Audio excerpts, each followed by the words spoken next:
The dead men's attack on August 6, 1915, as dawn broke, a dark green cloud slithered menacingly across the countryside, adding to the anxiety in the air. What happened next was a scenario from a horror film that would give everyone who saw it nightmares. Over the ancient Russian imperial stronghold of Osowiec in present-day northeastern Poland, the poisonous vapor had been floating. The castle was situated in the center of a treacherous swamp that connected Germany and deeper Russia. In a series of offensives and counteroffensives, the Germans and Russians engaged in a fierce battle that resulted in terrible casualties.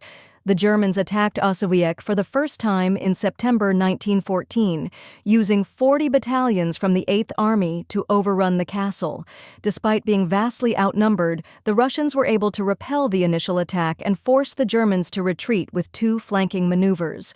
In February 1915, the Germans would make another attempt, this time bringing massive artillery pieces to blow the stubborn citadel to dust.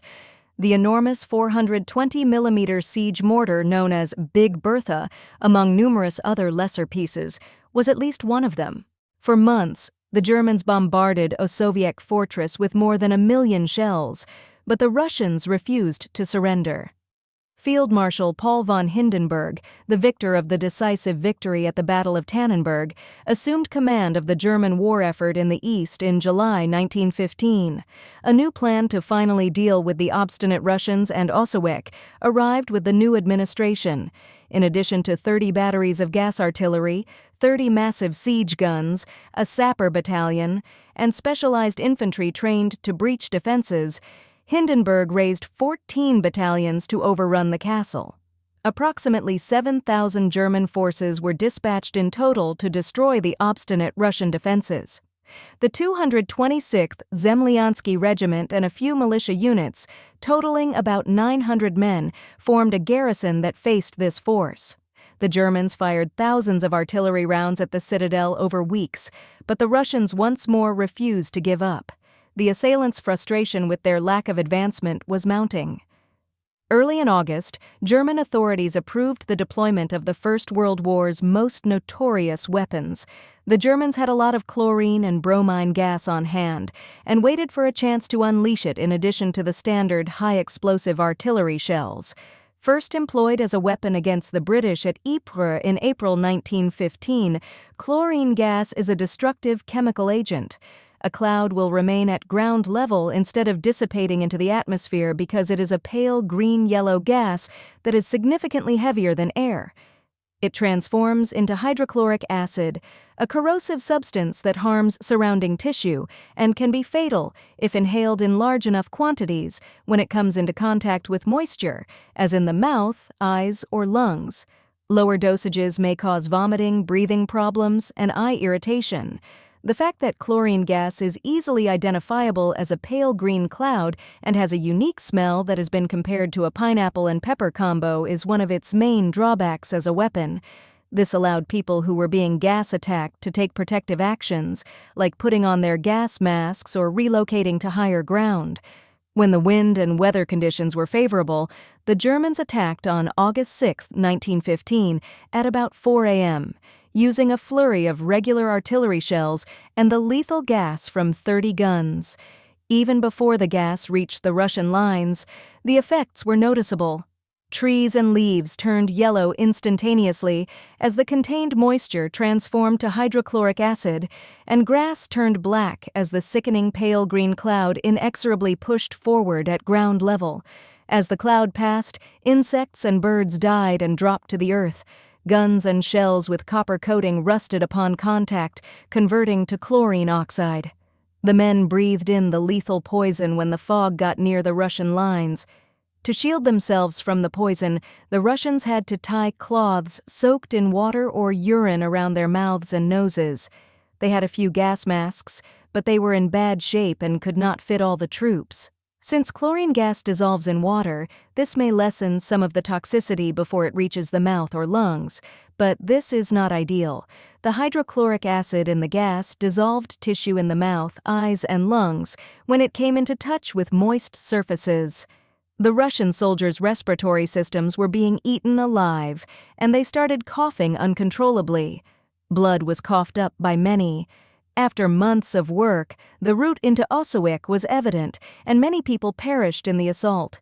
The Germans gathered, and taking advantage of the Russians' confusion, launched an attack on the citadel with 14 battalions donning gas masks. As they moved across no man's land, their artillery batteries paused to prevent damage to their men. The landscape was silent and darkened, a testament to the chlorine's devastating force. The Russians, who took the brunt of the toxic cloud, were expected to put up little to no fight. They were wrong.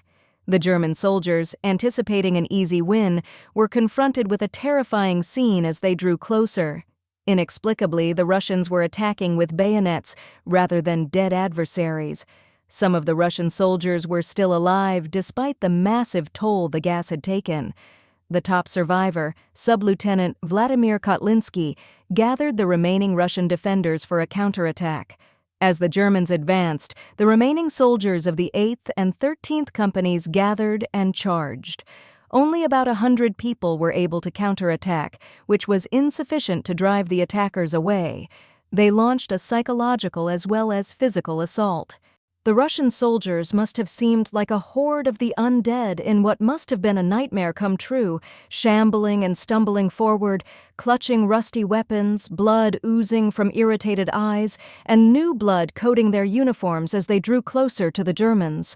It appeared to the Germans that the dead had come back to life to fight against them, and instead of eliminating weaker warriors, they were up against a plague of recently raised zombies. The German attack faltered in the face of the onslaught as terror struck them at the sight of the dead now charging towards them. The men were overcome with terror, and several of them turned and fled in terror, not caring about anything but getting away. They were so terrified in several instances that they got entangled in their barbed wire barriers. Confusion was increased when some of the Russians who were still within the fort were able to discharge the 5 pieces of artillery that were left. The attack on Osowiec once again failed as the once confident advance was routed.